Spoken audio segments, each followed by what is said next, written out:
श्री कबीर साहब वाणी। जाति न पूछो साधु की, पूछ लीजिए ज्ञान। मोल करो तलवार का, पड़ी रहन दो म्यान। साफ साफ हमसे साहब कह रहे हैं कि जाति वाति के पीछे ज़्यादा मत पड़ा करो। जाति होती है शरीर की, आत्म की कोई जाति नहीं होती है। और साधुओं की परिभाषा ही वही है जो शरीर देह भाव में नहीं जीता है, जो आत्म के भाव में जीता है, जो आत्म में ही रमण करता है। अब वो ऐसा क्यों कहते हैं कि जाति ना पूछिए?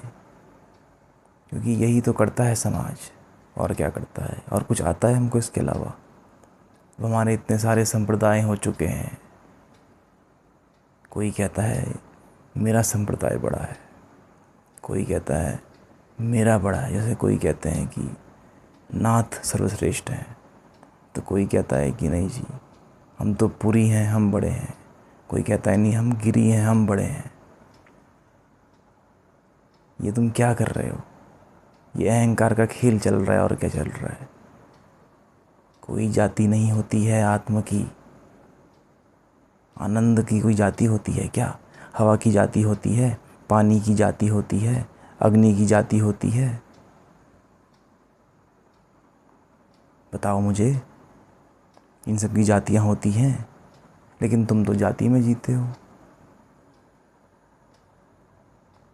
पूछ लीजिए ज्ञान। ज्ञान मतलब वो नहीं कि जो थोथा ज्ञान होता है। ज्ञान माने जिसने जाना है, जिसने स्वाद लिया है उस परम तत्व का, उस आत्मानंद का।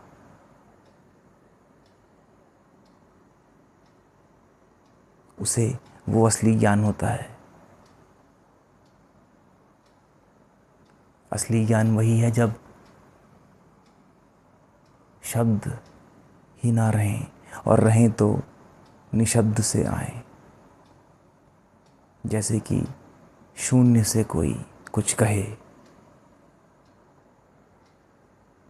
शून्य से होकर जब गुजरता है कोई, तभी प्रवेश करता है वो संख्याओं में, और सही संख्याओं में। वही ज्ञान है, शून्य का ज्ञान। जब ये ज्ञान है कि जाति होती ही नहीं है। होती भी तो है किसकी? जाति माने क्या? किसकी जाति? शरीर की? ये तो राख हो जाएगा। राख की जाति होती है। अभी मैंने तुमसे पूछा था, अग्नि की, वायु की, पवन की, जल की कोई जाति होती है?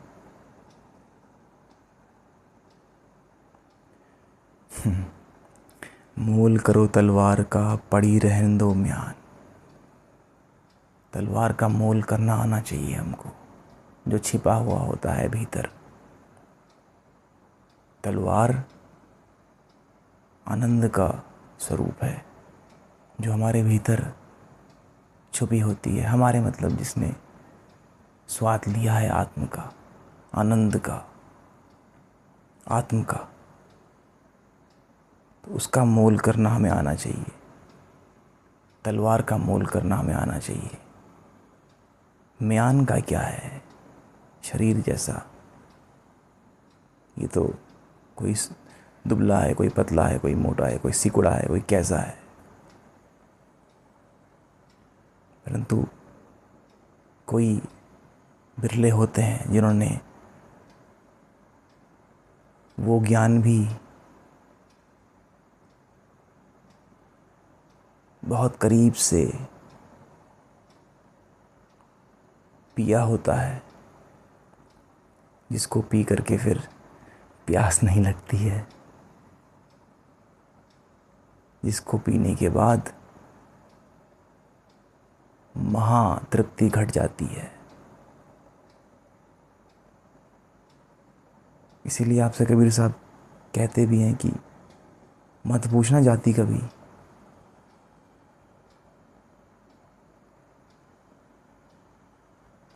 और तलवार का मोल करना।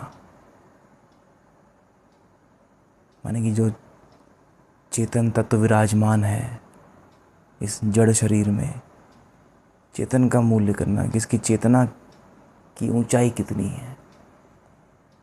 चेतना ने आकाश सी ऊंचाई है या नहीं है।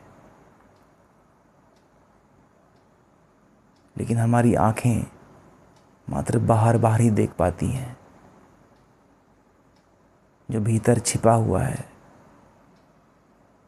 उसको हम नहीं देख पाते हैं। उसको देखने के लिए भीतर की आंख की आवश्यकता होती है, जो जाति से हटकर होती है, जो जाति के भी पार की होती है। परंतु मनुष्य जीता है भेदभाव में।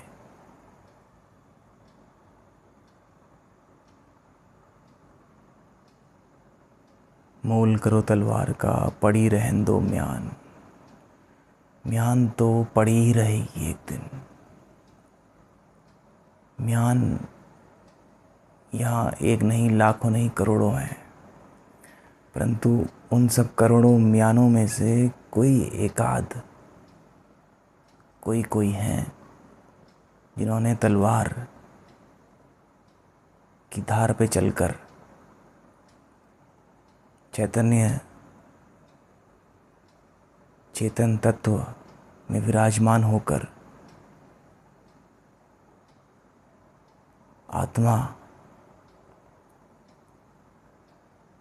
आत्म का नशा, उसमें गहरे डूबे हैं। और तलवार की तरह ही काटता है ये तो। चैतन्य कोई पुरुष हो, उसकी जो ऊंचाई होती है वो कुछ कुछ तलवार सी ही लगती है, क्योंकि वो स्वयं तलवार की धार पे ही चला होता है, चल रहा होता है।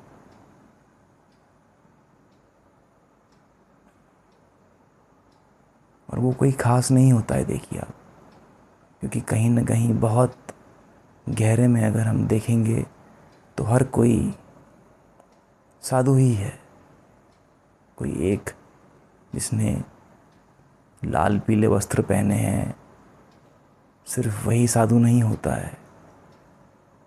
बहुत गहरे में हम सभी साधु ही होते हैं। बस हम जाति के भेद में अटक जाते हैं, क्योंकि हम स्वयं को जड़ देखते हैं। हम स्वयं को देखते हैं शरीर। हमारा चैतन्य से कोई नाता नहीं होता है। परम चैतन्य,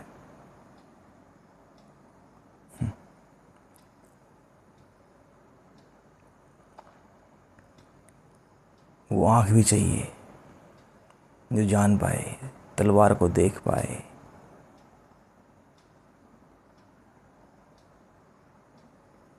वो आँख भी चाहिए।